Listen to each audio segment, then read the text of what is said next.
With my last two videos, I got almost 250 views, but only 2 subscribers. Subscribe now or I'll hack you. Oh, Vladimir, they will subscribe willingly, because they are free people. But maybe it is written for me to never have so many subscribers. Do they have free will? Oh, and where is written? You guessed right, ladies and gentlemen. It is time to fulfill my promise to Anime Sugarcane and make this video about free will and fate. You gave us your word.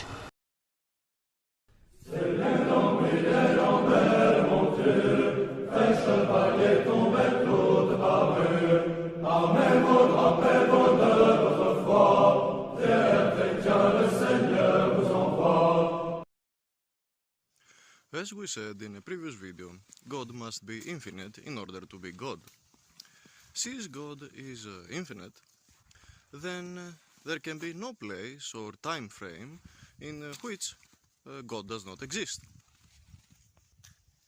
And therefore, there can be no place or time frame that God can't control it or does not know it. God's knowledge is infinite, and God can't make mistakes. And since God knows everything that will happen, and that is not so difficult since God is timeless, anarchos. Everything that will happen for us has already happened for God.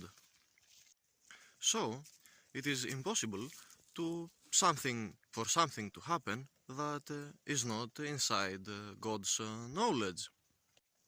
Even if I remove to Pluto in order to avoid contact with stupid humanity, there I will have a small time travel because I will live under way less gravity. And in the same time frame,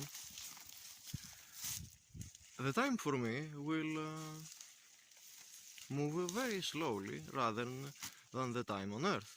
So, in the same time, for me, things on Earth will already have happened. I will live... No, I can't explain it. How to explain that my 3 minutes on Pluto will be like 3 days on Earth. So I will be in future for Earth, but for me it will be 3 minutes. Anyway, the thing I want to say is that time is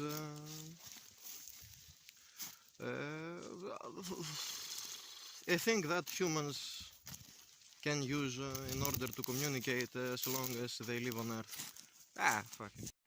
So we are locked to do the things that God knows that we will do. And that's basically fate. Basil, that's your own theology. Nowhere in the Bible says that fate exists. We have affectation, free will, and Christ said, if we want to take our cross and follow him. First of all, fate exists in Bible, and God says many times that he reveals parts of his knowledge about the things that will happen in order to believe in his words. Second, that's why prophecies are made, because things already are written to happen. So God reveals something to a prophet and a prophecy is made. For those who will use Jonas in order to say about the prophecy about Nineveh, that was a threat, not a prophecy that this will happen.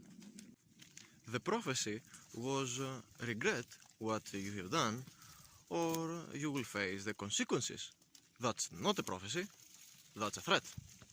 Also, there are many mentions of the Book of Life, in which God has already wrote the people who chose to live the eternal life.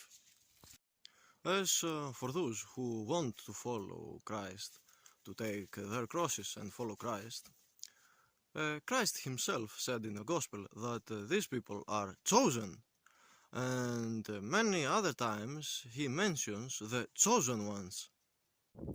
As also he mentions, alongside John the Baptist, that nothing can happen if it is not given by God.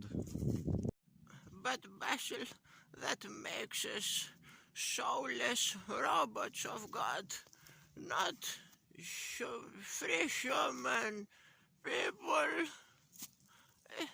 As our brains can't process the fact that time does not exist and is just a distortion of space, and our brains can't process and can't interpret how the real reality without time is, they can't also process and fully understand how fate works, because fate belongs to the timeless, real reality, and not inside our earthly reality. So let's talk in Earth terms. Jellyfish is a brainless creature which is subject to waves. Everything it does depends on the waves. Someone can say that the waves are also subject to God's knowledge, and that's true. But people are not brainless, they have will, and their acts are subject to their will. And someone can say that their will is subject to God's knowledge. But this doesn't make them not free, because their freedom is subject to God's knowledge. The people themselves are subjects of their will, and that's what it makes them free. But I have a question. Are you indeed subject of your own free will, or of the waves? Ψάχνοντας για τη λευτεριά θα έχω παρέα